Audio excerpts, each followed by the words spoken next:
Hello. So, in this video, I'm going to talk about the nature of the relationship between you and your therapist because it's a unique relationship. And I think patients often have some confusion about how to relate to their therapist. This is a common thing I see as a therapist working with my patients. So, stay tuned and I'm going to explain.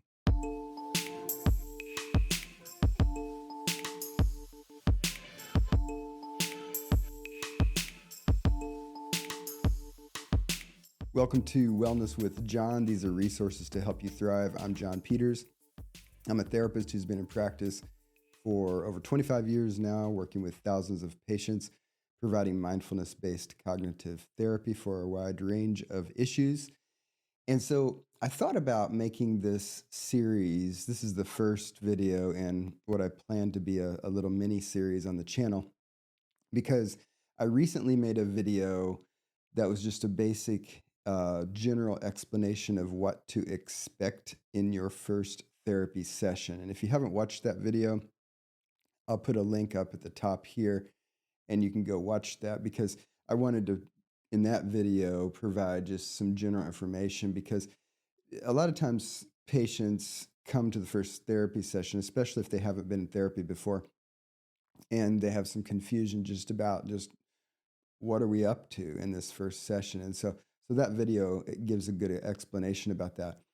But then I thought about making this series because there are a variety of things that are kind of common to the therapy process that we therapists don't formally bring up and address in that first session. So part of the issue of what you're going to accomplish in your first session is that you've got 50 minutes or so to meet for the first time, and you have to try to accomplish some things like signing consent forms and introducing each other and giving a little history and things like that. So the thing is, in the beginning part of therapy, there's a limited amount of time, right? It's a resource issue. There's a limited amount of time to be able to cover some things that have to do with the process of therapy, because obviously there's some reason or reasons that you're going to therapy, and you would like there to be substantive focus on those reasons and not labor the process too much with discussions about the process. However, some of that is important, which is why I made that video talking about what to expect in your first session. But the thing is that what we therapists don't often explicitly say, or at least say early on, until it maybe comes up in one way or another later in the process, we don't say a number of things about how to think about the therapy process. So that's what I'm getting at here. I want to share with you some things that are pretty fundamental to being in a therapeutic relationship with a professional therapist, but that we don't necessarily bring up. So, this is part one of this series, and I'm going to talk about the fact that as a therapist, I'm not your friend, right? But then this raises the question of, if I'm not your friend, what am I? How do you relate to the therapist as a type of relationship? And one reason I bring this up is because the therapy relationship is actually kind of special, which has some good things about it. In fact, a lot of the things that you want to get out of the therapy process, your goals, you get those because of the special relationship that you have with this special person, right? So the characteristics of the relationship are actually facilitative for the goals that you want to get out of the process. But it's also confusing because the therapist represents a type of person that a lot of people don't have in their life, right? So that's what I'm going to explain in this video is, if I'm not your friend, what am I? And if we can think about that in some clear way, then we don't have to have confusion, and it doesn't have to be a point of tension or confusion for the patient, right? By the way, if you like this kind of content, hit the like button below. If you've yet to subscribe to the channel, definitely subscribe if you like these types of videos. And also, just to let you know, I'm not sponsored by anybody. I just make these videos and throw them out for my patients and for you. And, you know, I don't make any money off this channel because it's not monetized yet, but definitely support me by liking and subscribing. But if you'd like to work a little bit more closely with me in particular, I do have a stress reduction course that has some very valuable, easy to learn, easy to practice techniques. And so, if you're interested in checking out the information about that course, just go to courses.johnpeters.online/stress reduction mastery, and you can see more information about the 2-week course that I offer that can lower your stress starting today. And the good news is it's 100% guaranteed. If it doesn't work for you, I'll just give you your money back because I know it works. I've used those techniques with thousands of patients and they actually work. Okay. So back to the video here to talk about the relationship between you and your therapist. So one way to think about why this is an issue is that, you know, when we're young, we're born with no idea about what relationships are, and then, you know, starting in toddlerhood, we start to develop enough to understand that there are different types of people in our world and we relate to different people differently, right? And so, you know, in elementary school, you start to learn about the difference between a sibling and a parent and a teacher and a teacher's aide and a friend and a closer friend and a neighbor and someone who goes to your church. And so you start making distinctions when you're early on in your development about just what boxes to put people in. So the people in your world are certain types of people, and because they're types of people, then we know something about what to expect from them and how to relate to them. And so as adults, of course, we've gone through years and years of development and becoming, you know, more nuanced in having lots of different people play different types of roles in our lives. But then if you get to the point where you go see a therapist, then the confusion comes from people wanting to relate to the therapist in some way that makes sense in terms of these types of people that typically show up in life, right? But the thing is, the therapist occupies a very unique space that's different from a lot of other relationships, right? And I think the closest thing that people kind of latch onto to make sense of the therapeutic relationship is friend relationship. And the reason for that is because people who are friends in our life are people who are supportive some of the time, people we can trust to some degree with some stuff that matters, people that we can call on when we need them more than others. They're going to be friendly toward us in terms of their attitude toward us. So they're our friends, so they're friendly, which means they're civil and they have positive regard for us.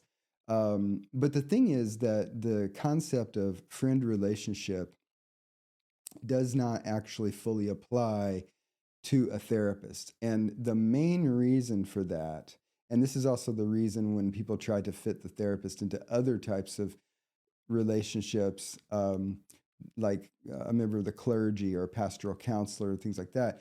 You know, the thing is that when you think about close relationships that have a net positive effect in your life and that it's somebody you can rely on when you need them, most of those relationships that you're going to think about are a two-way street.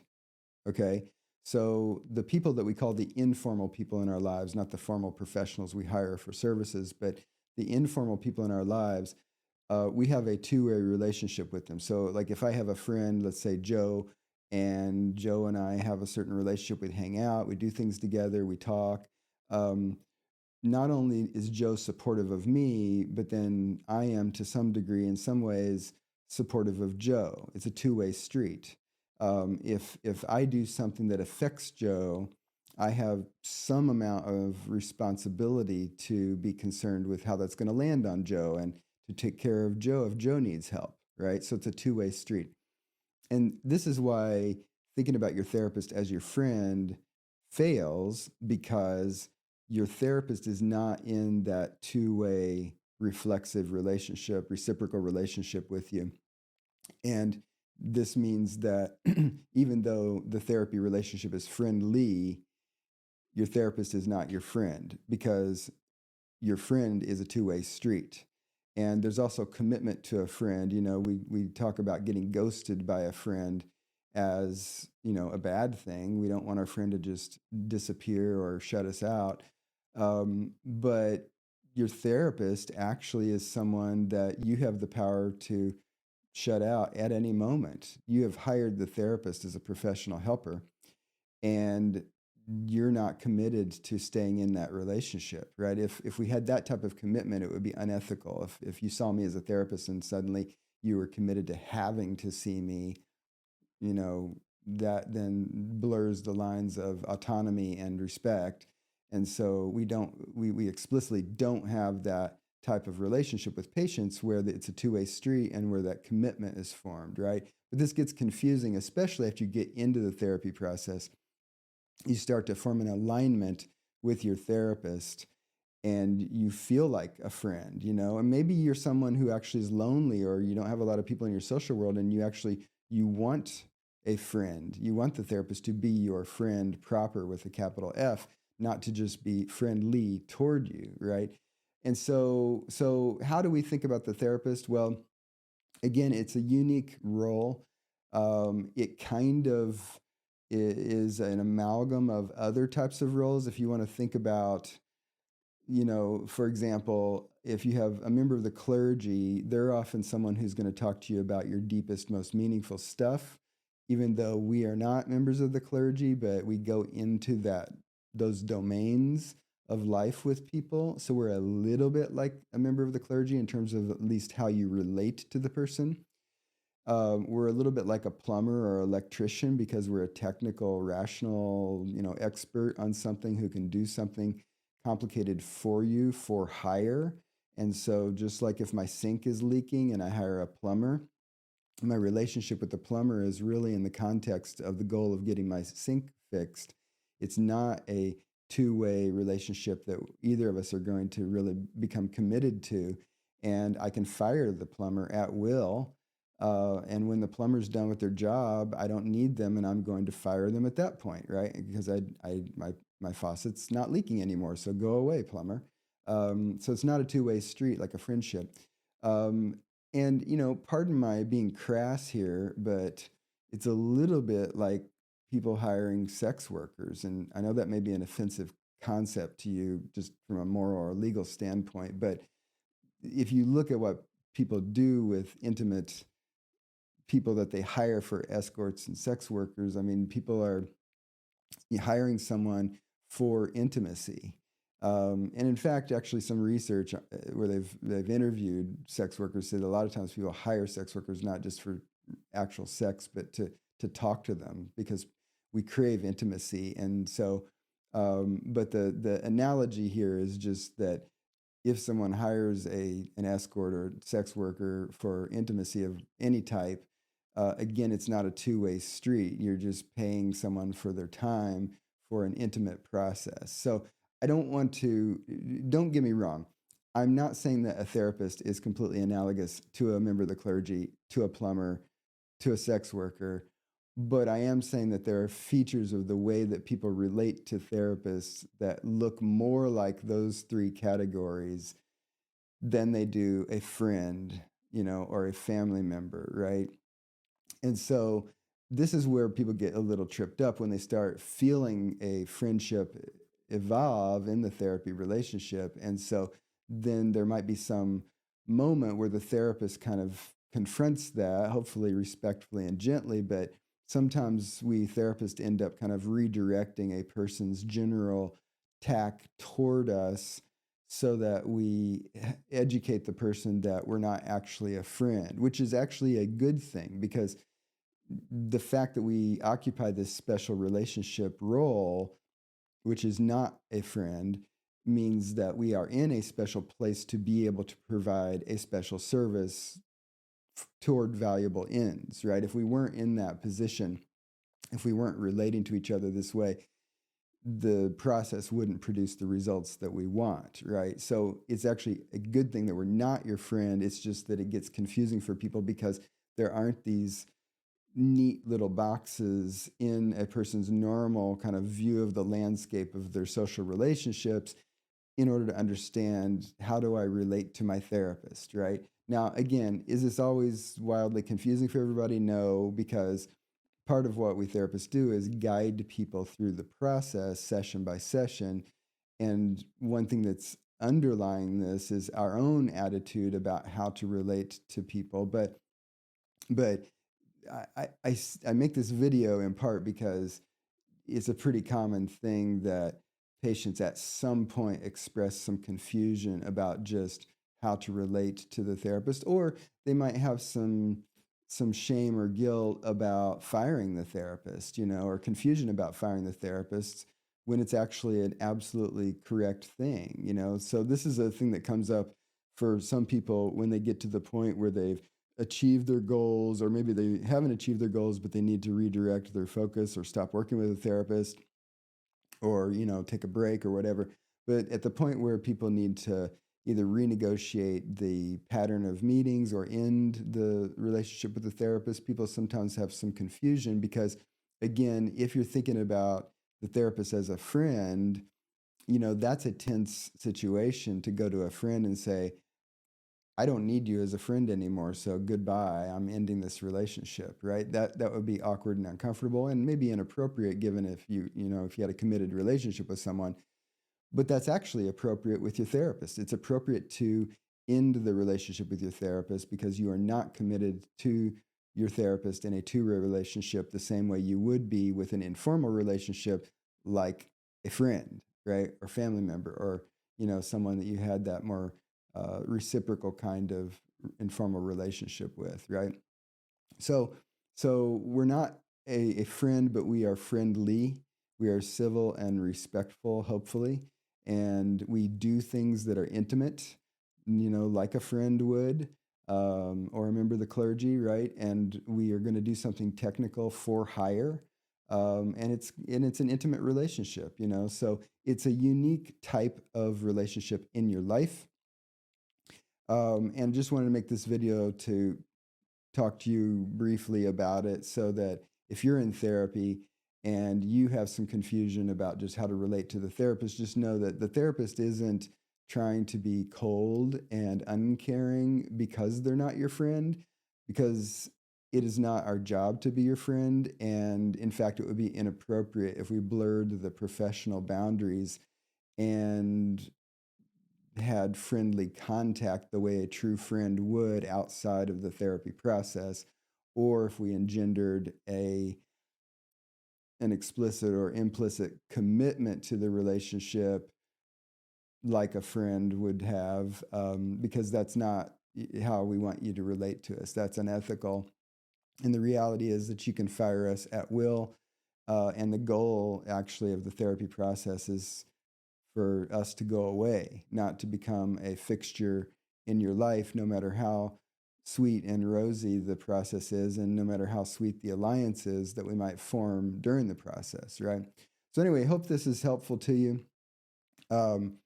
because, we therapists are looking out for the quality of the process, and we're in a unique position. And because we play a very special role in people's lives, it does confuse people a bit in terms of, how do I relate to the therapist? But I would say, don't worry too much about this. And if you do have any questions about boundaries or policies, or the relationship, just ask your therapist. We therapists are always okay with you just saying, John, what's up with this? Or here's what I'm thinking about, blah, blah, blah. In terms of how we're relating, you're not going to offend us. If your therapist gets offended by those kinds of questions, you might need to get a different therapist, because we therapists should be nurturing, we should be supportive, and we should be clear and able to help patients understand clearly what the process is, what the goals are, what the relationship is, and when it's appropriate to change it or end it, right? That's part of our responsibility to you as a patient. And so feel free to ask questions if you have them. So anyway, if you haven't yet liked the video, hit the like button. If you have yet to subscribe to the channel, please subscribe. And I will see you in this series when I think about what the topic of video number 2 is going to be in things that your therapist doesn't tell you. So I'll see you in that video.